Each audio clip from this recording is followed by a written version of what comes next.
Bonjour à tous. Je pense qu'un autre mois est venu pour prêcher la parole. Mais je suis content de pouvoir prêcher maintenant.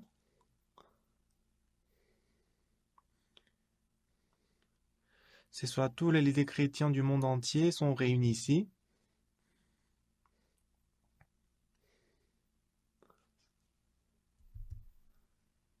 Avec la Bible ouverte, on va partager la parole et je suis infiniment reconnaissant dans mon cœur. Et je remercie au Seigneur qui nous a donné ces temps précieux. Lisons la Bible. Jean chapitre 2. Lisons à partir du verset 1.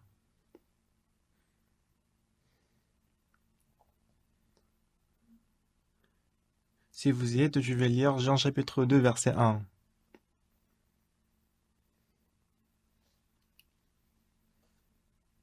3 jours après, il y eut des noces à Cana en Galilée, la mère de Jésus était là. Et Jésus fut aussi invité aux noces avec ses disciples. Le vin ayant manqué, la mère de Jésus lui dit, ils n'ont plus de vin. Jésus lui répondit, Femme, qu'y a-t-il entre moi et toi? Mon heure n'est pas encore venue.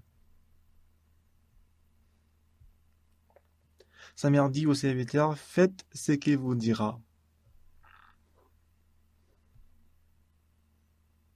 Or il y avait là 6 vases de pierre destinés aux purifications des Juifs et contenant chacun d'eux de 3 mesures. Jésus leur dit, remplissez d'eau ces vases, et il les remplit jusqu'au bord. Puis maintenant, le dit-il, et portez un à l'ordonnateur du repas, et ils l'emportèrent. Quand l'ordonnateur du repas eut goûté l'eau changée en vin, il ne sachant d'où venait ce vin, tandis que le serviteur qui avait puisé de l'eau le savait bien, il appela l'époux. Nous avons lu jusqu'au verset 9. Lorsque nous lisons la Bible,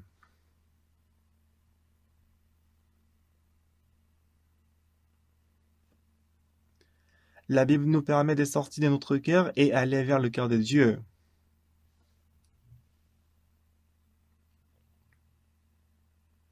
S'il n'y avait pas la Bible aujourd'hui, je ne pourrais pas me tenir devant vous. S'il n'y avait pas la Bible, je n'aurais pas pu trouver la paix dans mon cœur.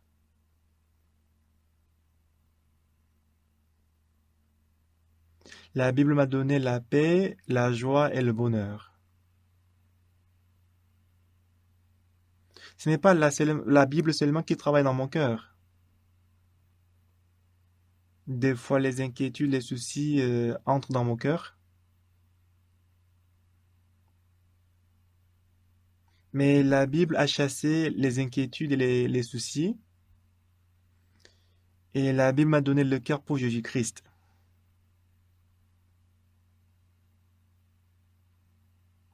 Ce matin, j'ai lu Jean chapitre 2, l'histoire des noces à Cana en Galilée.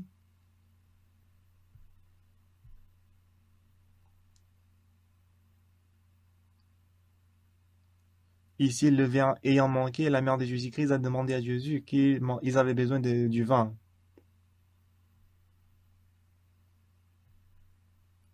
Mais qu'est-ce que Jésus-Christ a dit? Femme, qu'y a-t-il entre moi et toi? Mon heure n'est pas encore venue. Et Jésus-Christ dit que mon heure n'est pas encore venue, je ne peux pas travailler. Et la mère de Jésus-Christ, elle a compris ce que voulait dire Jésus-Christ. Et elle a dit au serviteur tranquillement, faites ce qu'il vous dira. C'est ce qu'elle a dit au serviteur.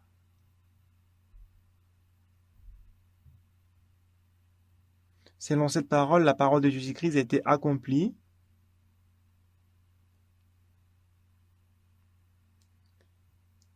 Et puis c'était le premier miracle que Jésus-Christ a fait depuis qu'il est venu dans ce monde.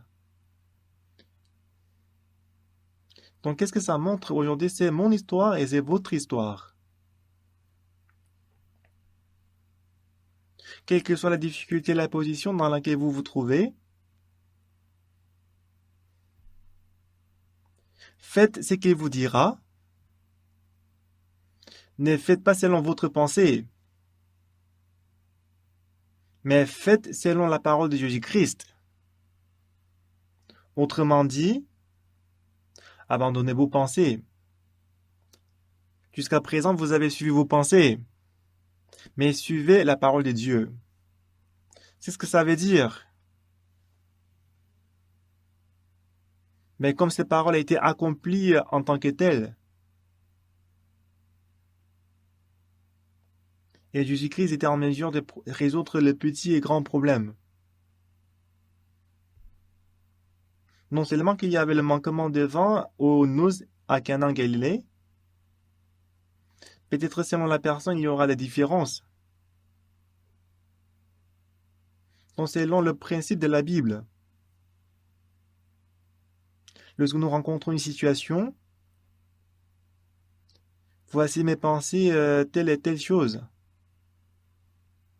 Mais on va abandonner toutes ces pensées-là lorsque nous acceptons seulement la parole de Jésus-Christ dans notre cœur.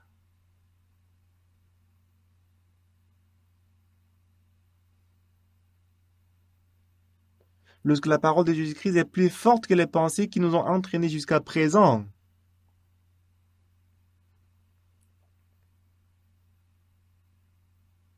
Jésus-Christ va travailler merveilleusement dans notre vie.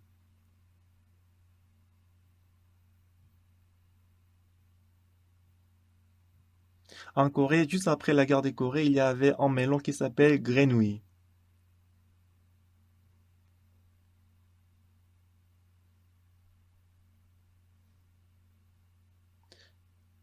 Parce que la peau des melons ressemblait beaucoup à la peau des grenouilles. C'est pour ça qu'on l'appelait le melon grenouille. Alors en Corée, si on dit le melon grenouille, c'est l'un des melons le plus délicieux. Et vous savez pourquoi le melon grenouille a disparu? C'est pas parce qu'il fait très froid que la grenouille est morte. Après l'apparition des melons des Sonju, le melon grenouille a disparu. Et moi, je connais très bien l'origine des melons jaunes des Sonju.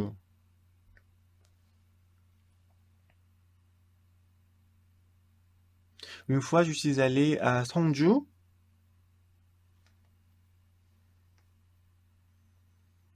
Nous avons construit une église à Sonju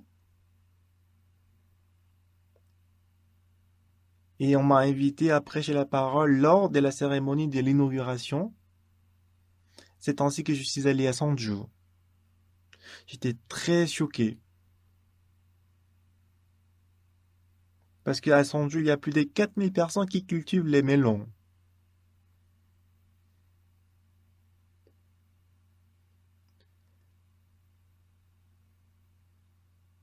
Et en ce qui concerne la culture des melons, qui est le plus avancé, c'est Monsieur Sonimo qui est l'ancien de notre église.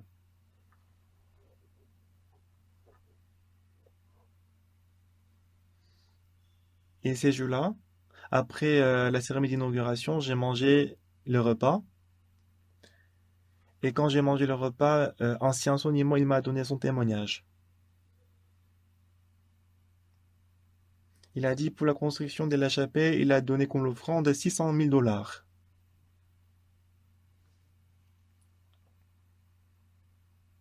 Mais cette année, il a très bien vendu melon qu'il a payé 600 000 dollars.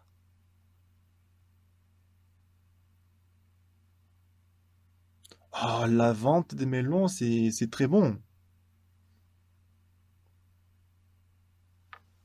Parce que dans cette période très courte, à travers la vente des melons, il a payé 600 000 dollars. Mais c'était la vérité. Et après, il m'a donné son témoignage. Il a dit que son père, il était alcoolique. Et lui aussi, il buvait d'alcool.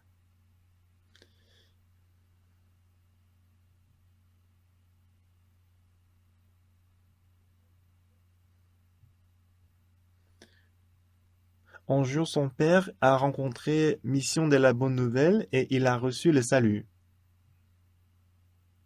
Et son père, il a complètement changé. Il a demandé à son fils de croire en Dieu. Mais son fils, il n'y croyait pas en Dieu. Crois en Dieu! Mais en ce moment-là, son père, il souffrait du cancer.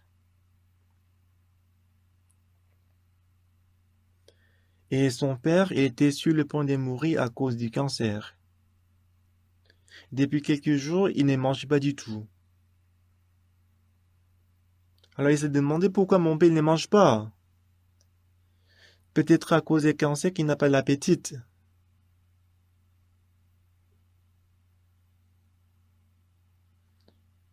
Pour, pour ceux qui ont le cancer, c'est très important de manger.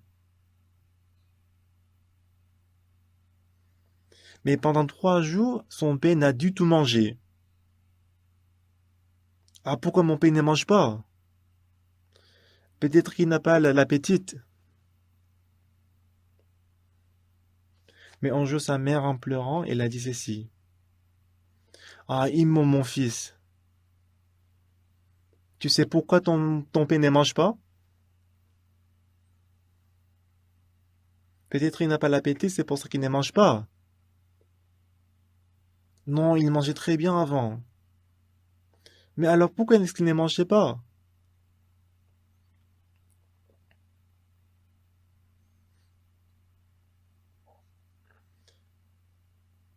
C'est pour toi, parce qu'il est en train de mourir, il veut que tu sois sauvé, c'est pour ça qu'il est en train de jeûner pour que tu puisses croire en Dieu.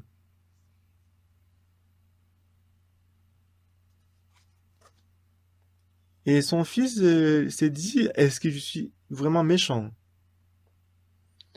Alors il a essayé de changer. Qu'est-ce que je dois faire? Tu dois croire en Jésus-Christ. Comment est-ce que tu peux croire en Jésus? Alors il est venu voir son père. Ah papa, je suis désolé, excusez-moi.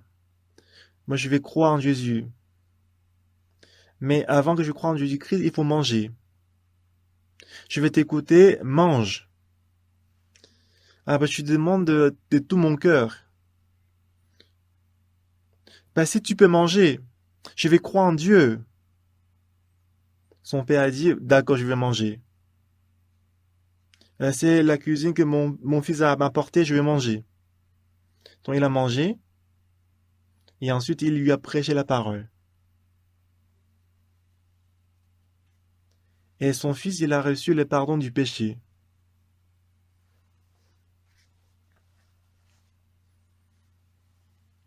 Et son fils qui cultivait le melon, il a complètement changé. Jusqu'à présent, il a suivi sa pensée qui a surgi dans sa pensée.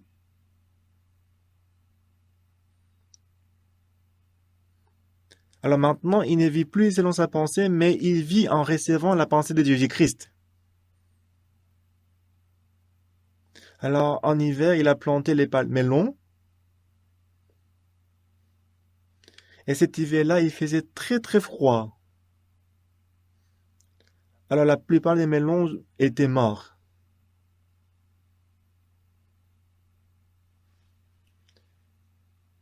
Et lorsque les autres cultivateurs, ils ont découvert un champ où les melons n'étaient pas morts. Alors tout le monde s'inquiétait. Mais pourquoi ces champs-là, les melons ne sont pas morts, c'est vert?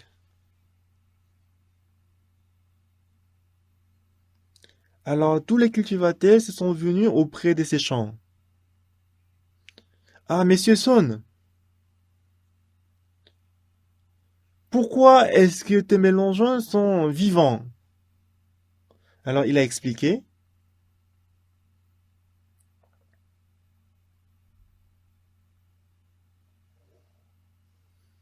parce que ça faisait longtemps que j'ai cultivé les mélangeons, je savais que cette année il ferait très froid.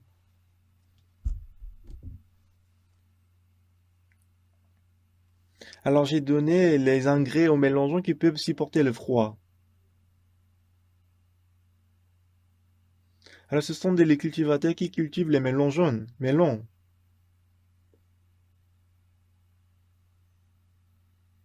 Mais ils n'ont jamais pensé au melon jaune qui supporte le froid.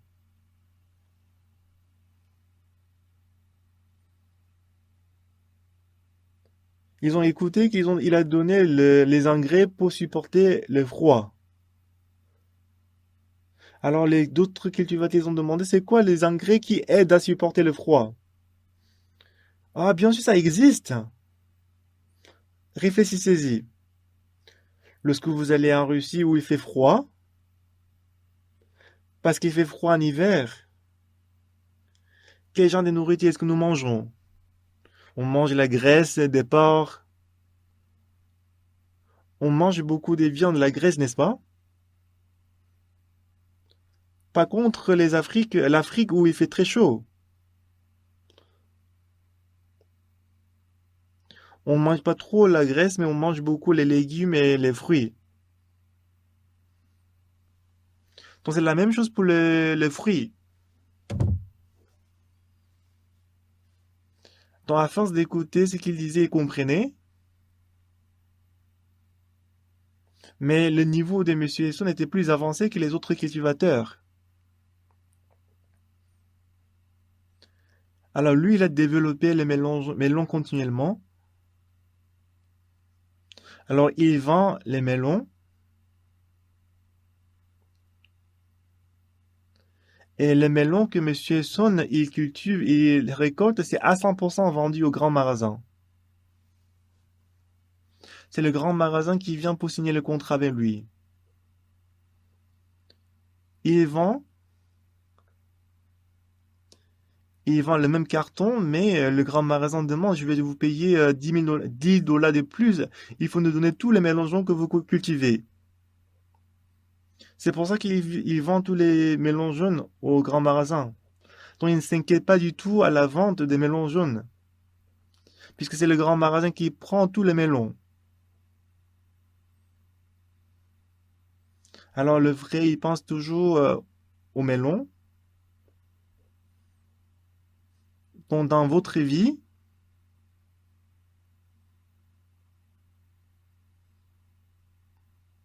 donc pour pouvoir travailler dans des entreprises Samsung et Hyundai, il faut beaucoup de sagesse.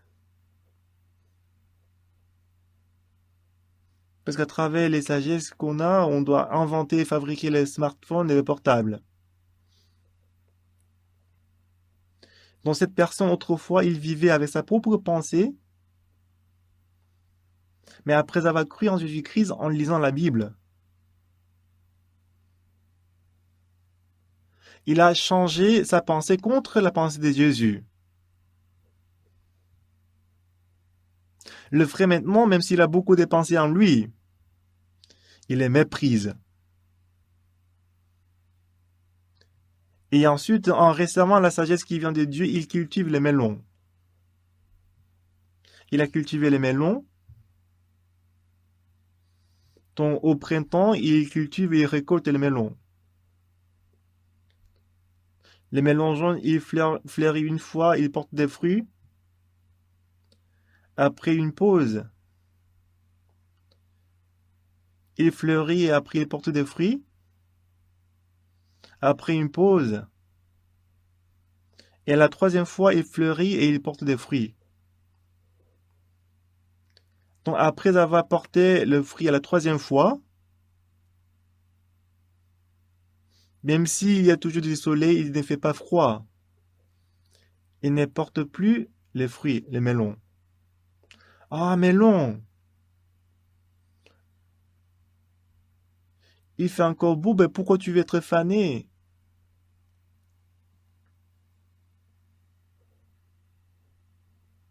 Mais le fruit, il a découvert qu'à côté, il y avait les citrouilles.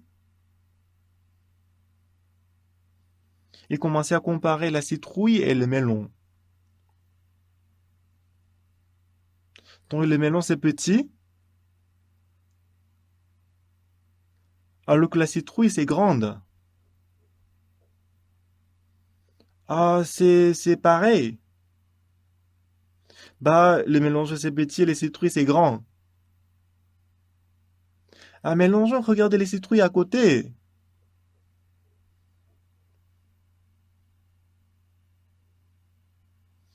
Tu vois, tu as à peine porté le fruit et que tu veux être fané. Regarde, il y a toujours le soleil. Il faut ressembler à la citrouille. Alors il a étudié, étudié. Parmi les engrais, il y a plusieurs types d'engrais.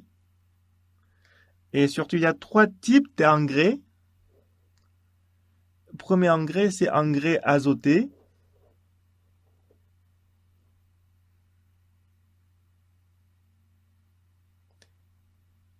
Et deuxième engrais, c'est engrais phosphaté.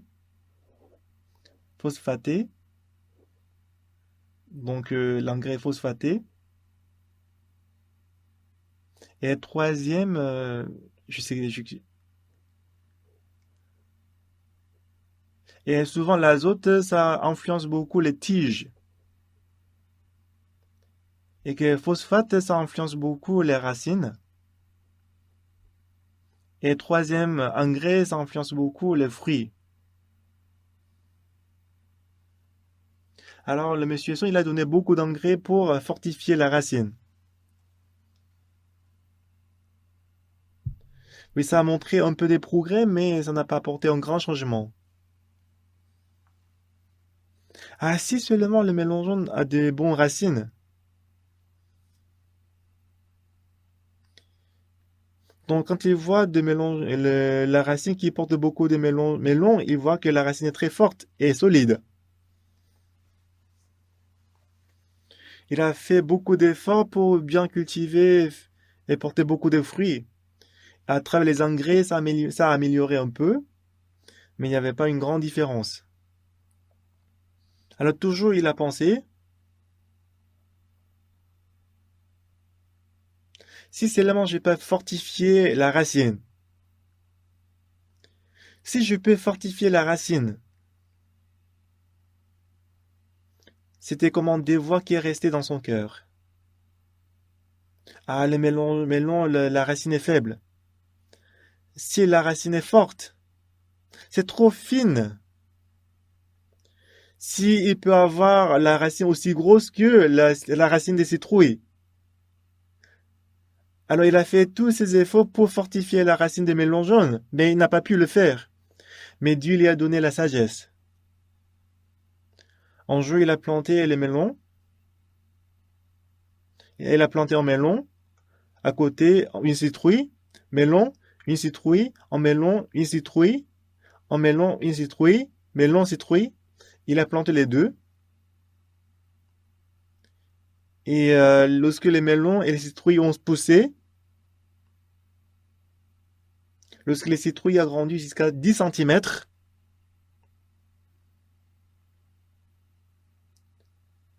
avec le couteau, il a coupé les racines des citrouilles diagonales.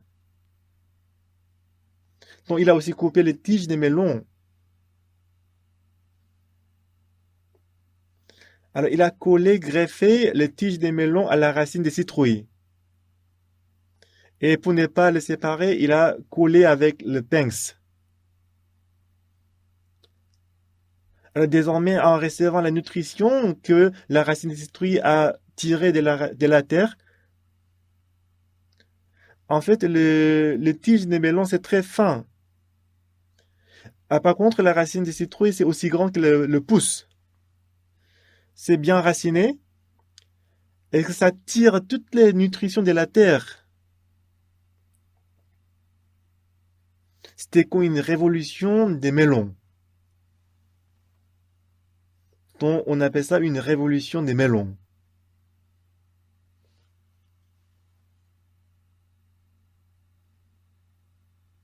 Normalement, le melon jaune, il fleurit et après il porte des fruits et se repose.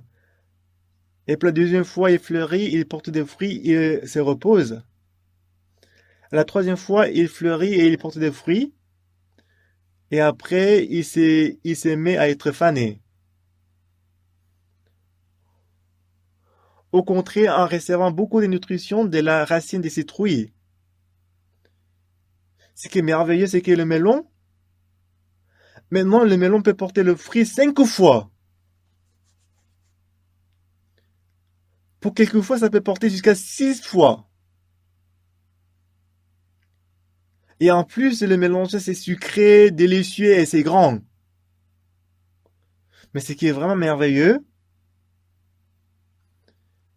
c'est que, en général, ces gens de secrets, on les garde secrets, n'est-ce pas, discrètement.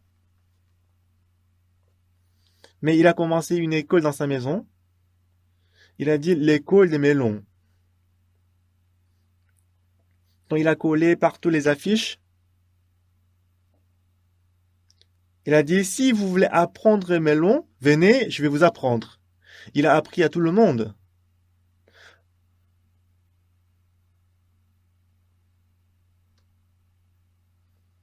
Non seulement comment cultiver le melon, il a aussi appris comment labourer, donner les engrais à la terre. Et un jour, il a rencontré le maire de la ville.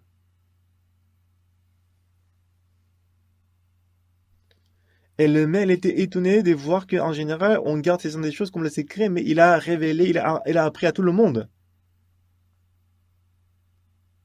Donc, il n'a pas cultivé tout seul. Mais s'il veut cultiver tout seul avec ces secrets-là, c'est difficile de battre le melon grenouille.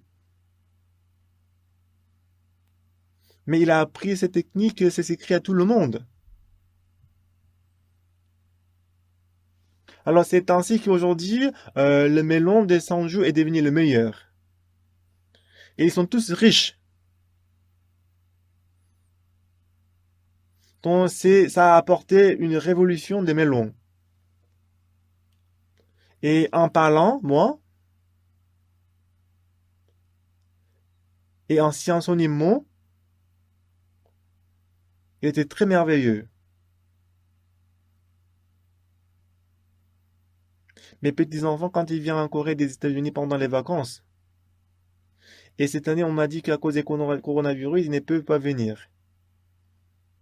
Quand ils viennent, je les ramène au champ des melons tôt le matin, et je les fais cueillir les melons. À 8h30, il fait très chaud dans la serre, on ne peut plus travailler. Et après, il nous a donné les cartons des melons. Cette fois-ci, l'ambassadeur des Fidji, il a dit qu'il veut aller au champ des melons. Alors le vendredi passé, on est allé au champ des melons. Et aujourd'hui, tout est modernisé.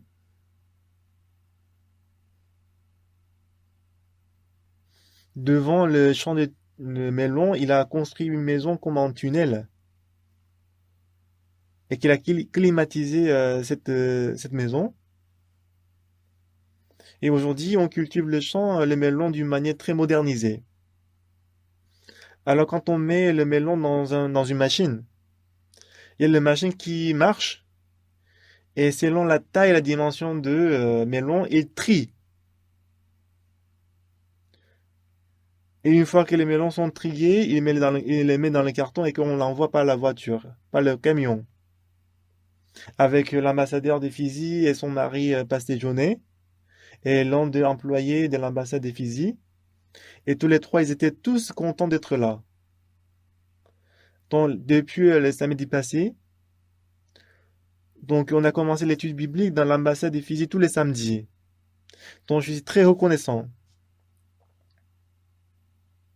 Donc la grève, c'est ce que ça veut dire. À Springfield, aux États-Unis, nous avons planté le pommier.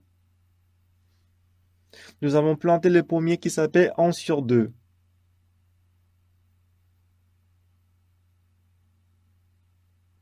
En général, lorsque nous plantons la sémence des kakis et la sémence des pommes, toujours ça produit des mauvais fruits. Donc, même si on plante la sémence, on ne peut pas manger le fruit. Lorsque l'arbre grandit jusqu'à 1 an, on coupe le pied de l'arbre. Donc la pomme qui est très connue dans le monde entier, c'est la pomme japonaise Fuji. Et c'est la pomme que le Japon a inventée. Donc la pomme la plus connue, c'est la pomme Fuji du Japon. Donc il y a l'arbre qui s'appelle 1 sur 2. Lorsque le pommier grandit 1 an, on coupe le pied de l'arbre.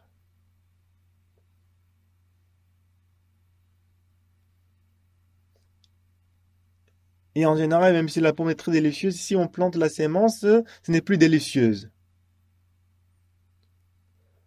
Alors, ce qu'on fait, c'est qu'on pied le pied des troncs de l'arbre et qu'on va greffer. Donc, la racine, c'est 1 an. Donc, c'est plus la racine, il a 2 ans, alors que le tige, c'est 1 an. C'est pour ça qu'on appelle ça 1 sur 2.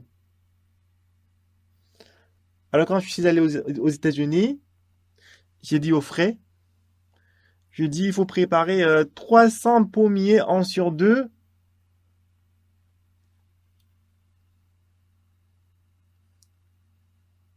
Alors, on est allé au marché de l'arbre, on a acheté 150 pommiers 1 sur 2 et on a planté à Springfield.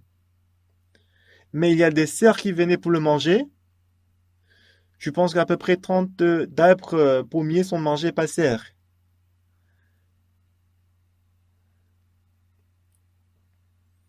Et la dernière fois, on a planté 150 pommiers au centre de la retraite à Dedok. Et il y a les élèves de Lincoln. Ce que je vais faire, c'est que si les élèves entrent dans l'école, je vais leur donner chacun un arbre. Le pommier, je vais les faire s'occuper de l'arbre, le pommier, et que c'est eux qui vont donner de l'eau. C'est à vous le pommier. Jusqu'à ce que vous finissez les études, ces pommiers, c'est à vous. Comme ça, en fait, on va planter 300 pommiers de plus. Et jusqu'à présent, je n'ai pas encore décidé l'endroit pour planter. En tout cas, on va préparer les endroits pour planter les pommiers. Et avec ça, on va greffer. Alors, qu'est-ce qui va se passer avec le pommier? Donc, on va toujours garder la racine du pomme normal. Et quand on va greffer le pommier fusil, donc du coup, la racine, c'est toujours la pomme normale, alors que le tige, c'est le tige des pommes fusil. Donc, à la maison de mon fils, j'ai planté 3 pommiers. Dans l'année dernière, ça a apporté 3 fruits, 3 pommes. Cette année, un pommier a apporté 28 pommes.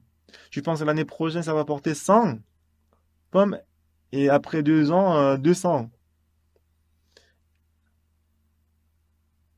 Et je pense qu'après 5 ans, un arbre portera plus de 400 ou 500 pommes. Et en plus, à Springfield, je vais planter beaucoup de pommiers comme l'arbre d'alignement. Et ce sera très connu, ce sera très célèbre à Springfield. Et on appelle ces genre de choses comment? Normalement, c'est le pommier sauvage. Mais quand on va greffer les tiges des pommiers fusil, c'est la greffe.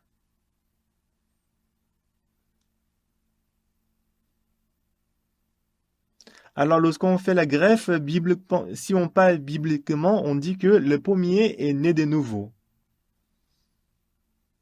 Quand on veut expliquer la Renaissance, c'est difficile à comprendre, mais si on prend l'exemple des pommiers, c'est plus facile à comprendre, n'est-ce pas?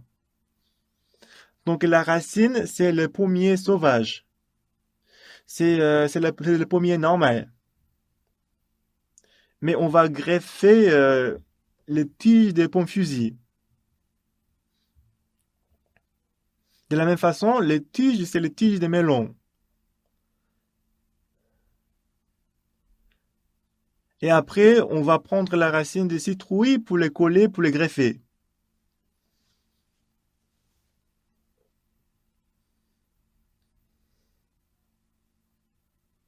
En ce moment-là, le melon jaune, melon,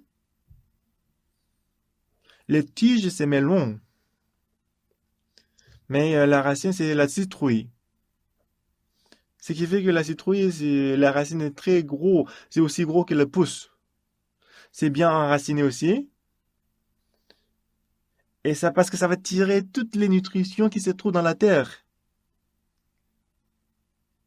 Et on appelle ces genre de choses la renaissance du pommier.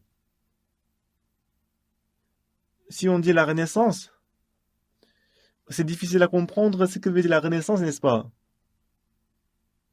Nigodim, il a demandé comment est-ce que je peux être né de nouveau? Est-ce que je dois en rentrer dans le sein de ma mère?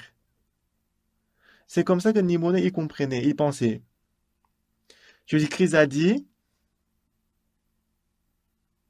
l'homme s'il n'est pas né de nouveau par l'eau et l'esprit, il ne verra pas le royaume de Dieu.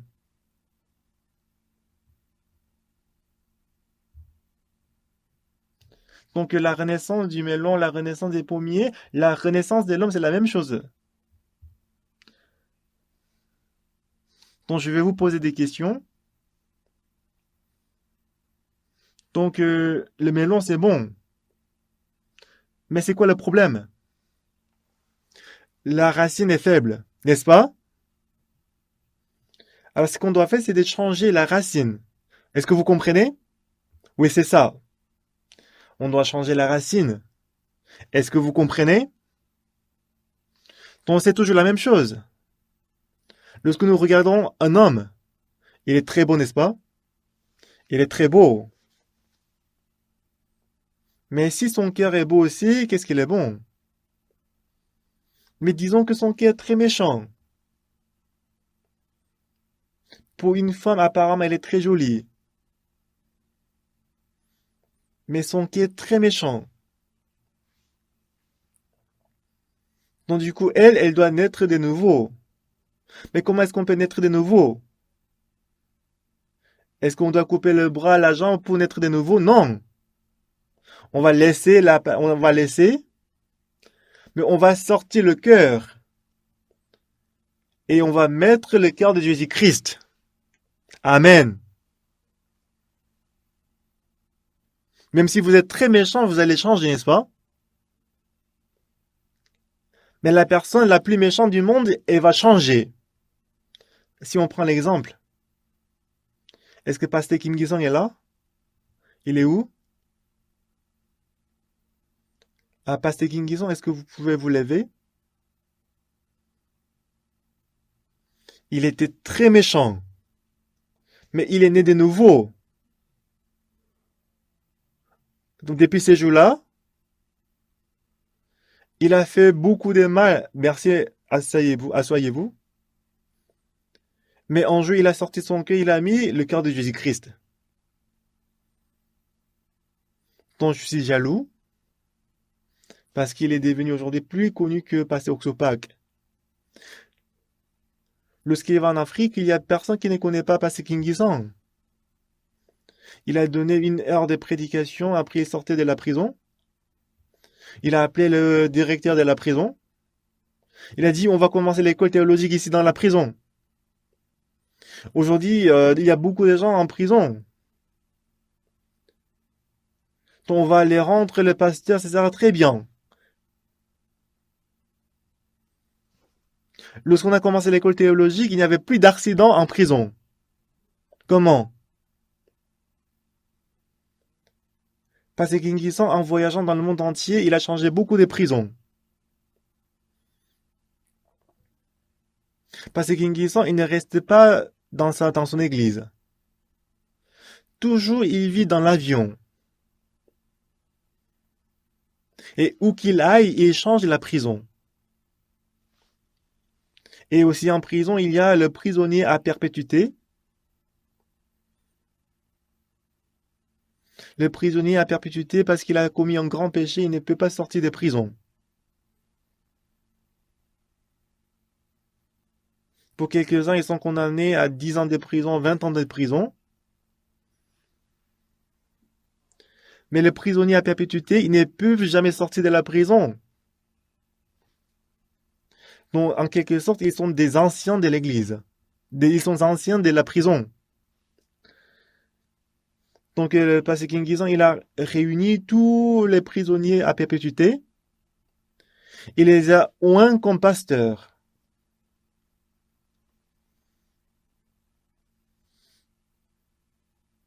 Donc, je ne sais pas si vous avez regardé le film, mais en général en prison, le prisonnier à perpétuité, il est comme le plus ancien, plus fort dans la chambre, dans la cellule. Donc, mais après avoir reçu le salut, il ne dérangeait pas les autres, mais il prêchait l'évangile. Et ça a changé l'ambiance de la prison. C'était très très bien.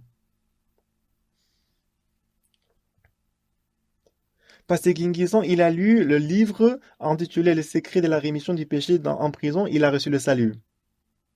Et avant de sortir, il m'a envoyé une lettre. Il m'a dit, à ma sortie, est-ce que vous pouvez me diriger, me conduire? Donc j'étais à Dijon, il est venu dans ma maison. Donc il est resté dans l'église de Dijon pendant 1 an. Dans la plupart des cas, lorsque les prisonniers sortent de la prison, il revient en prison. Après 3 ans, après 2 ans, pour quelques-uns, ça prend que 3 mois pour revenir en prison. Mais quelqu'un qui est le plus pressé, il sort le matin, il revient le soir. Mais après que Pasteur Guinguizan a reçu le salut, un nouveau cœur est entré dans son cœur. Il a compris que si je sors, si je vis comme ça, je vais toujours retourner en prison. Moi, je ne veux pas vivre comme ça. Ce sera bien s'il y a quelqu'un qui peut me diriger, qui peut conduire ma vie.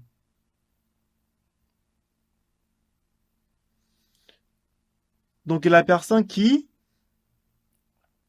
donc il ne connaissait pas du tout le monde spirituel. Donc il cherchait et cherchait, et finalement il a écrit une lettre à l'auteur du livre Le secret de la rémission du péché, c'est Pasteur Oxopak. À sa sortie de la prison, il n'est pas parti pour rencontrer son père, il est venu immédiatement à l'église. Et pendant 1 an qu'il est resté dans l'église, il a passé des jours, de moments très heureux. À la fin au bout de 3 mois, ah, je suis toujours dehors. Ah, je suis très content que je suis toujours dehors. Au bout de 5 mois, je suis toujours dehors. Il a dit qu'il était le plus heureux en ce moment-là. Pourquoi est-ce qu'il était heureux? Parce que s'il sortait comme ça, il serait sûrement retourné en prison. Mais juste le fait qu'il est toujours dehors, il était content. Mais ce qui est important, lorsqu'on va greffer le melon à la citrouille, on va pas couper tout droit, mais on va couper obliquement, c'est-à-dire diagonalement. Il y a plus de parties qui vont être collées. Lorsqu'on coupe la racine des citrouilles et si on y colle les tiges de melon, donc la racine c'est la citrouille, mais le fruit c'est le melon. Donc puisque de la racine, ils donnent beaucoup de nutrition aux tiges. Ça apporte beaucoup de fruits, beaucoup de melons. Normalement, après troisième fois, il est fané. Mais désormais, grâce à la racine des citrouilles, il peut porter 5 fois le fruit. Il peut même porter jusqu'à sixième fois le fruit. Donc il a récolté beaucoup de melons. C'est très bon, le fruit est très grand. Et il est comme la personne qui conduit la culture des melons à son jour. Et melon, donc apparemment c'est la greffe des melons, mais dans la Bible on peut dire que c'est la renaissance des melons. Donc répétez après moi, d'accord? La renaissance du melon. En anglais aussi on peut dire melon born again. Répétez après moi, la renaissance du melon. Donc vous avez compris comment le melon est né de nouveau, n'est-ce pas? On ne coupe pas comme ça, mais on doit couper diagonalement pour qu'il y a plus de parties qui peuvent être collées.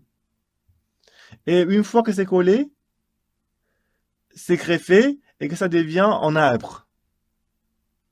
Et la racine va envoyer beaucoup de nutrition, parce que la racine envoie beaucoup de nutrition aux tiges. Donc les citrouilles c'est grand et en général les melons c'est petit. À travers la racine, ça devient grand, n'est-ce pas, le fruit. C'est la même chose. C'est ça la renaissance du melon. Donc la façon dont le melon est né de nouveau, la façon dont l'homme est né de nouveau, c'est presque pareil.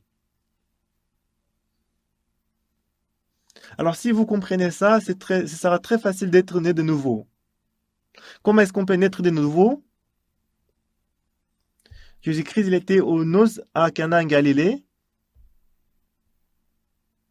Et quelques biblistes disent que c'était la maison de la belle famille de Jésus. Ça n'a pas de fondement, de preuves. Mais la mère de Jésus-Christ était là. Et le fait que la mère de Jésus-Christ a donné l'autre aux serviteurs, peut-être que c'était la maison de la belle famille de Jésus-Christ. Donc il n'y a pas de preuves qui peut confirmer que c'était la maison de la belle famille de Jésus-Christ, mais on peut peut-être dire que c'était peut-être. Mais en tout cas, ils avaient manqué du vin. Mais qu'est-ce que Jésus-Christ a dit à Marie? Femme, qu'y a-t-il entre moi et toi? Mon heure n'est pas encore venue. Bon, après, Marie, qu'est-ce qu'il a dit aux serviteurs?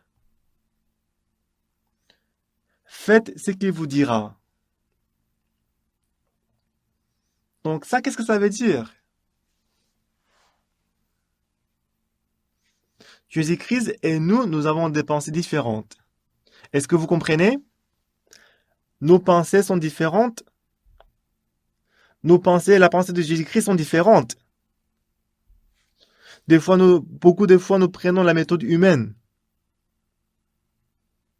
Mais Jésus-Christ, il a l'esprit et la sagesse. Jusqu'à présent, nous avons vécu selon notre pensée avec la sagesse qu'on avait en nous. Mais des fois, je suis bon. Mais des fois, je déteste quelqu'un. Des fois, je suis fâché. Des fois, je suis méchant. Donc, ces genres de choses s'élèvent dans notre cœur. Lorsque la femme adultère, elle a commis l'adultère. Satan a donné la convoitise à la femme adultère. Même s'il a donné la convoitise à la femme, ça ne veut pas dire qu'elle va commettre l'adultère. Elle a pensé que si je fais comme ça, même si je commets l'adultère, je ne vais pas être arrêté. C'est pour ça qu'elle a commis l'adultère. Mais cette femme, en commettant l'adultère, elle a été arrêtée. Elle a pensé que, elle a pensé que nous avons apparemment c'est bon, mais ça peut créer des problèmes. Jusqu'à présent, nous avons suivi notre pensée.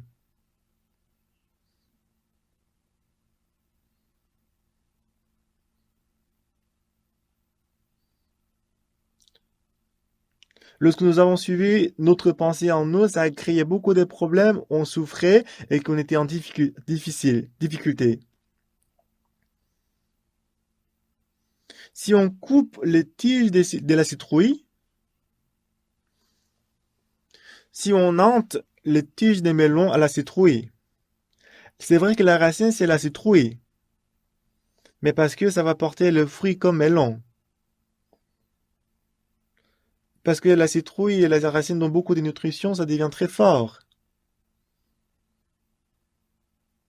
La pensée que nous avons, c'est comme la racine de melon. C'est faible.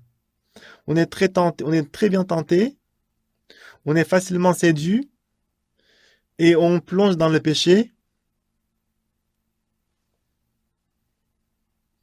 Mais si on coupe la racine du melon,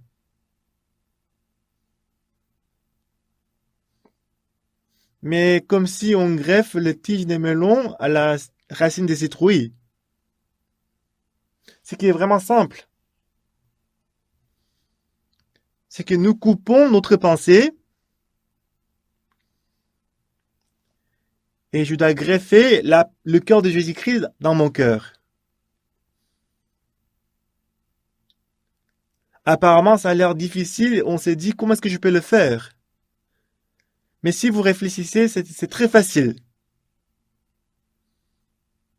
Pour moi, j'ai expérimenté en 1962.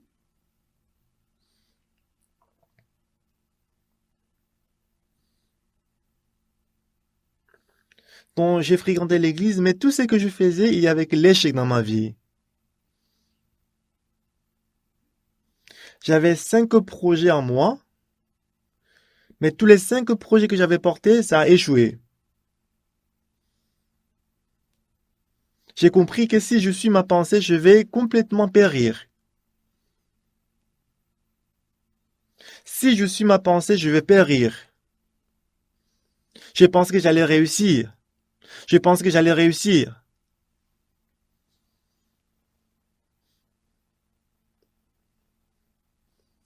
Mais lorsque j'ai suivi ma pensée, rien n'a marché, mais il y avait toujours l'échec et la destruction. Voilà pourquoi j'ai abandonné mes pensées et j'ai accepté les pensées de Jésus-Christ. Pour le melon, parce que c'est un objet, on peut le couper avec un couteau. Mais le cœur, on ne peut pas le couper avec un couteau. Nous avons plusieurs pensées en nous. Mais en ce moment-là, quel genre de pensée est-ce qu'on va avoir? Donc tout ce que j'ai fait, c'était l'échec. Ah, si je suis ces pensées, je vais périr. Je vais échouer. Je vais échouer. C'est ce que j'ai découvert. J'ai compris que si je suis ma pensée, je vais périr. Depuis ces jours-là, j'avais beaucoup de pensées en moi, mais j'avais peur de suivre ces pensées.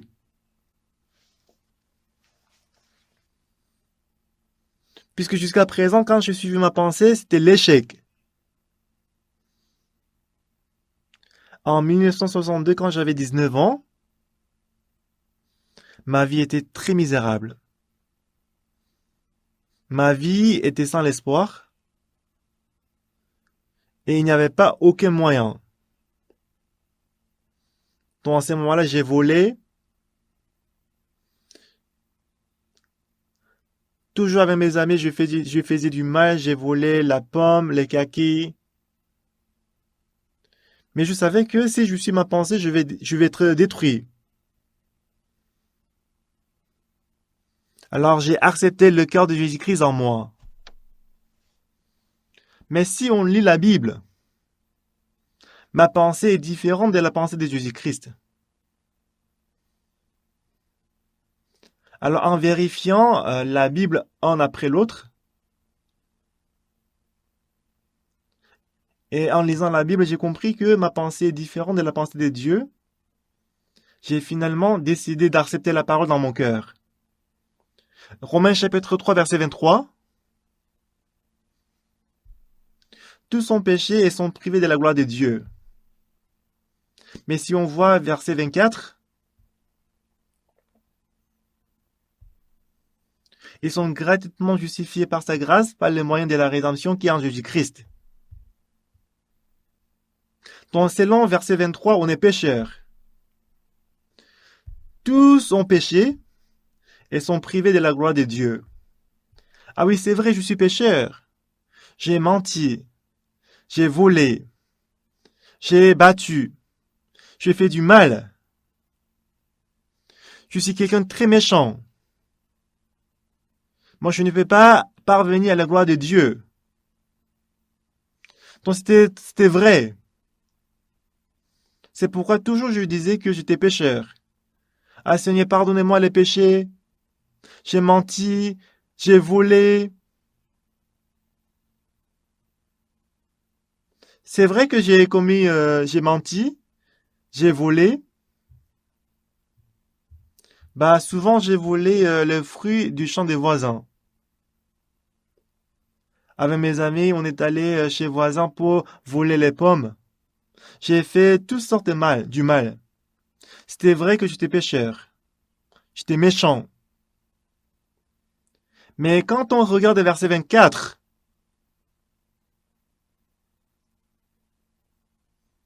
jusque-là, je connaissais très bien verset 23, mais je ne connaissais pas verset 24. Verset 24, ils sont gratuitement justifiés par sa grâce par le moyen de la rédemption qui est en Jésus-Christ. Moi, j'ai menti, j'ai volé, j'ai commis du péché. Je suis méchant. Je suis censé d'aller en enfer. Mais qu'est-ce que verset 24 dit? Verset 24 dit que moi, je suis justifié. Dieu m'a déclaré juste. Moi, je suis pécheur. Mais Dieu m'a déclaré juste. Moi, je suis sale. Mais Dieu m'a rendu propre. Dieu m'a dit que je suis juste et je suis né de nouveau. Non. Moi, je suis pécheur.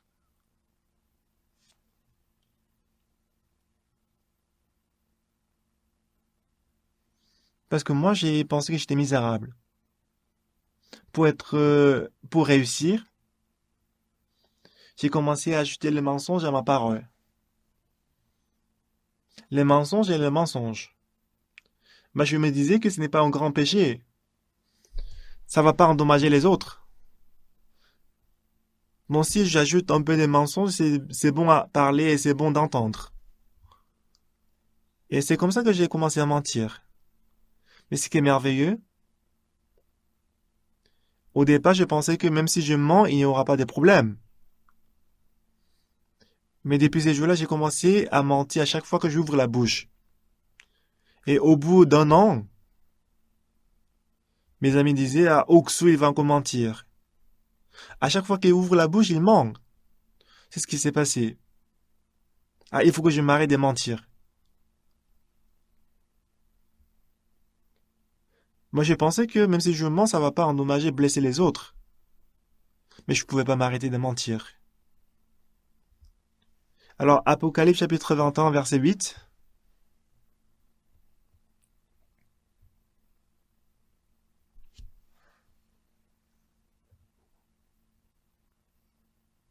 Mais pour les lâches, les incrédules, les abominables, les meurtriers, les impudiques, les enchanteurs, les idolâtres, tous les menteurs, leur part sera dans les temps ardents de feu. Donc, non le mensonge qui endommage les autres. Je pensais que le mensonge qui va pas endommager les autres, ça va.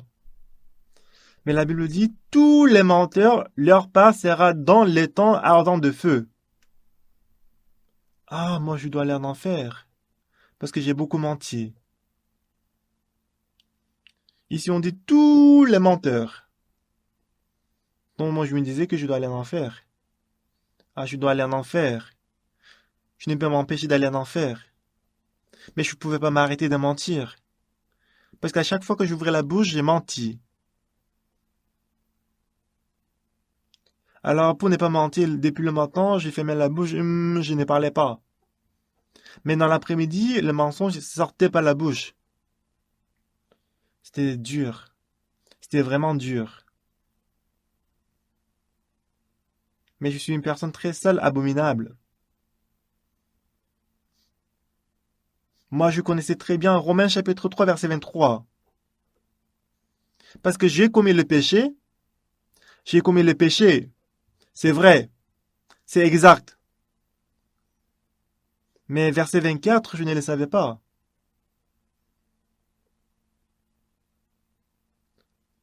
C'est la même Bible, mais verset 23, on est péché, mais selon verset 24, on est juste. C'est quoi la différence entre verset 23 et 24?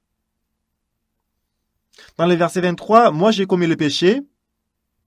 Dans le verset 24, bien que j'ai commis le péché, mais Jésus-Christ est présent. Si Jésus-Christ m'a racheté du péché, dans ces cas, mes péchés ont disparu.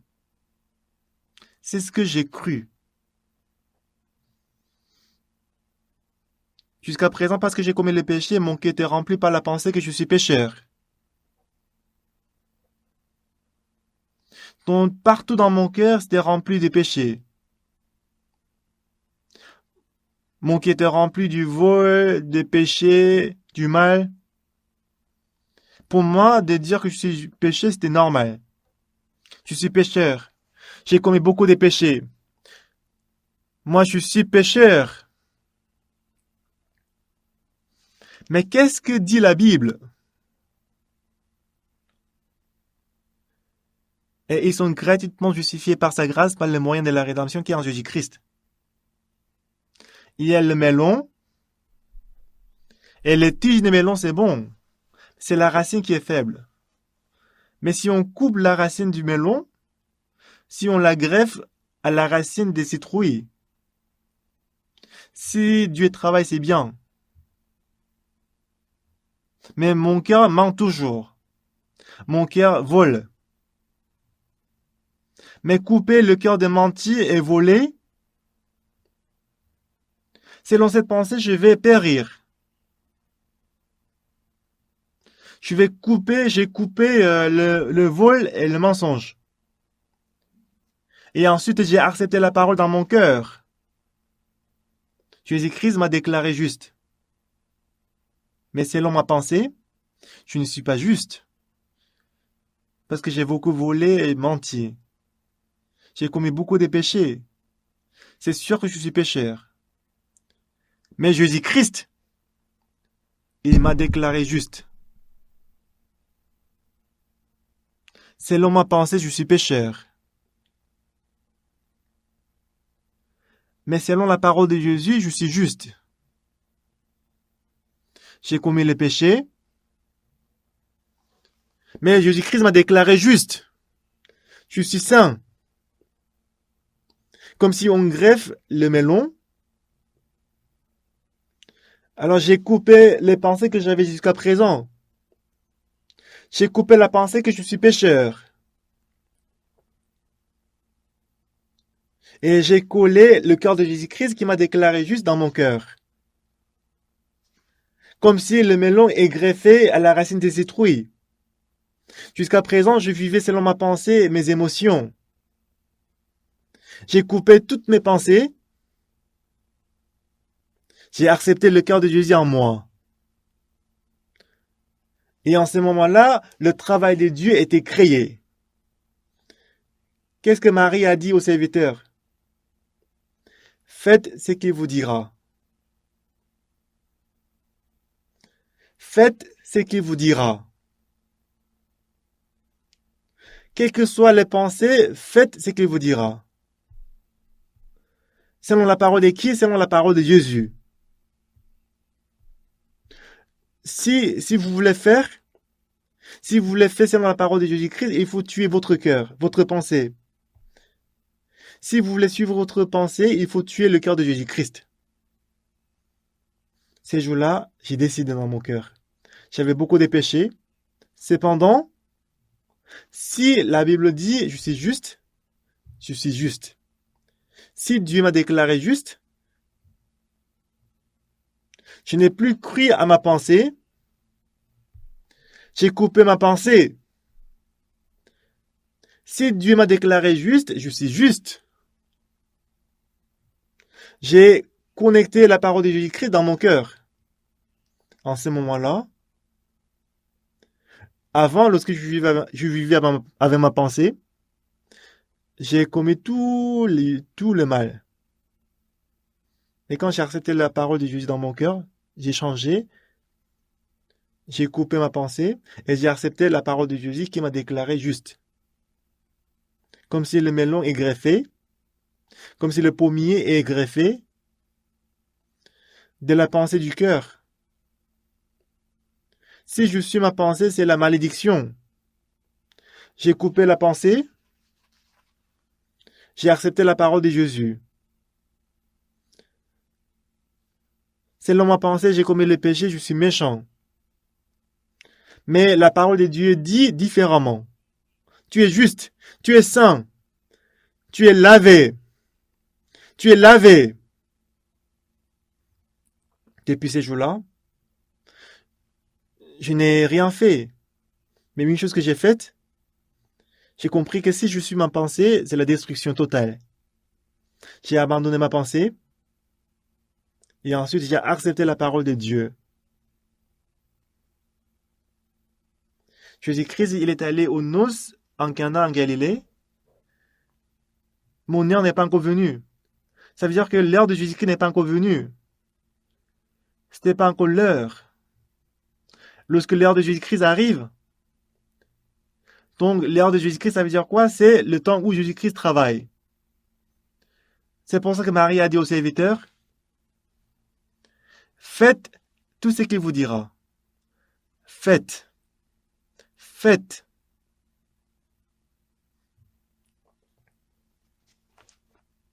Maintenant, mon cœur et la parole de Jésus-Christ est connecté. Selon la parole de Jésus-Christ, il faut remplir la vase. Ils ont versé de l'eau et donné au donateur du repas. Il a donné à l'ordonnateur du repas et l'eau est changée en vin. C'est ce que la parole dit. On ne devient pas propre à travers les bonnes œuvres. Aider les autres, ce n'est pas que je dois beaucoup pleurer. Selon ma pensée, j'ai commis beaucoup de péchés, je suis pécheur. Mais abandonner ma pensée, accepter la parole de Jésus. Ah, c'est Jésus-Christ qui m'a déclaré juste. Si je suis juste, Jésus-Christ a dit, il ne se souvient plus de mes péchés ni de mes iniquités. Jésus-Christ m'a déclaré lavé. Je suis lavé. Il a dit qu'il a lavé tous mes péchés. Je suis lavé.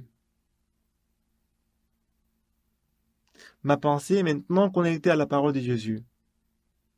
Beaucoup de gens aujourd'hui, ils ont quitté la parole de Jésus. En suivant leur propre pensée, ils vivent. C'est complètement différent de la parole de Jésus. Jusqu'au 7 octobre 1962, j'ai croyé que j'étais pécheur. Et en plus, j'avais commis beaucoup de péchés. J'avais beaucoup menti aussi.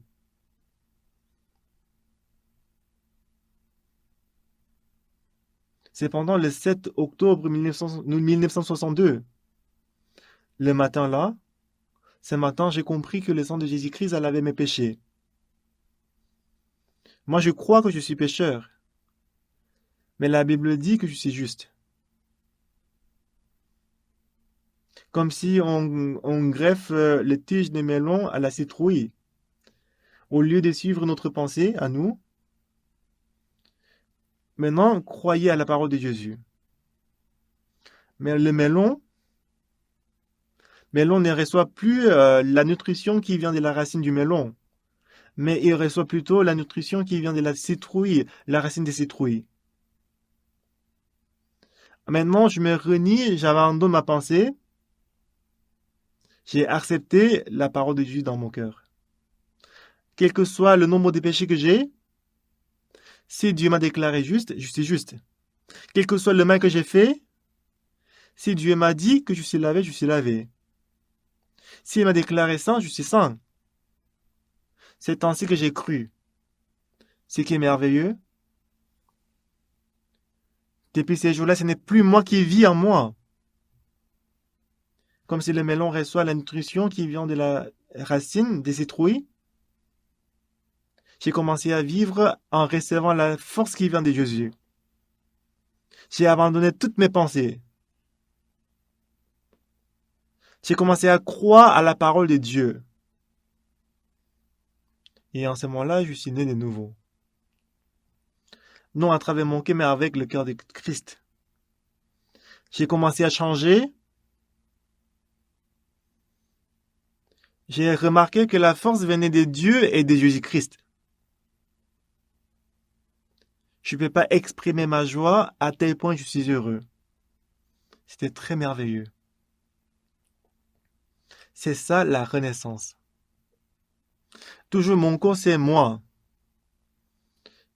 Mais avant, je vivais avec ma pensée. mais je vis plus avec ma pensée, mais je crois à la parole de Dieu, et étant conduit par la parole, ma vie a complètement changé. Comme si lorsque vous pilotez l'avion, lorsque vous mettez le programme pour aller à New York, vous allez à New York.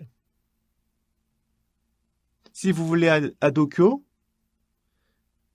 il faut enlever le programme à New York, il faut mettre le programme à Tokyo. De la même façon, si vous voulez aller au ciel, il faut enlever le programme d'aller en enfer, il faut mettre le programme pour aller au ciel.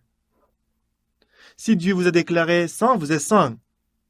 Si vous a déclaré juste, vous êtes juste. Ça m'a apporté beaucoup de changements dans ma vie. Lorsque le melon est greffé à la racine des citrouilles. Le melon maintenant fait beaucoup de choses grandes et excellentes. De la même façon, si on peut connecter notre cœur au cœur de Jésus-Christ, si on abandonne toutes nos pensées, la puissance de Jésus-Christ va se manifester en moi. Et j'en suis sûr que nous allons porter le fruit du Saint-Esprit à travers Jésus-Christ. Ce soir, en passé, il a témoigné, n'est-ce pas? C'était vraiment merveilleux, n'est-ce pas? On dit qu'on l'a tiré la balle. C'était vraiment merveilleux le témoignage. Je ne pouvais pas croire. Je pouvais voir que Dieu l'a protégé. Donc autrefois, il suivait sa pensée. Maintenant, il a changé, il suit la parole de Dieu. C'est soit qui que vous soyez, si vous suivez votre pensée, ça va vous donner la malédiction. Mais si vous acceptez la parole de Jésus, vous pourrez vous renier si vous vivez avec le cœur de Jésus-Christ. Même si apparemment vous êtes vous, mais l'intérieur, c'est Jésus-Christ. Vous allez recevoir comme cadeau le royaume de Dieu. Si vous acceptez Jésus-Christ dans votre cœur, Jésus-Christ étant vivant, il travaillera dans votre cœur. Vous ne pourrez vous empêcher de changer. Les gens, ils font beaucoup d'efforts pour faire du bien. Mais c'est pas ce qu'on doit faire. Mais croyez en Jésus-Christ. Prions.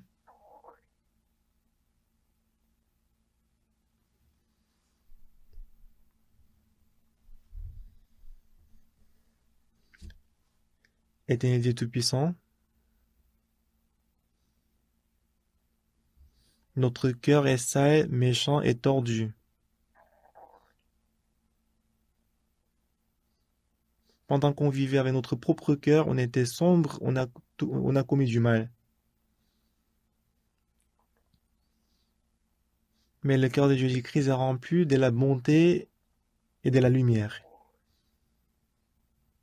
Pendant longtemps, on a suivi notre pensée et notre cœur. Mais désormais, on va vivre selon le cœur de Jésus-Christ. On a décidé de vivre selon la pensée de Jésus. Ce n'est plus nous, mais Jésus-Christ, dans notre cœur, il nous dirige. Comme si l'eau est changée en vin. Lorsque nous vivons avec le cœur de Christ, il y aura beaucoup de changements en nous.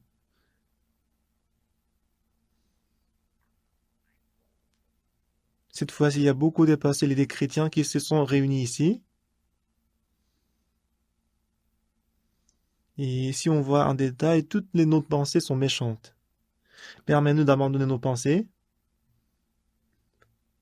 Permets-nous de demeurer dans ta grâce, dans ta pensée.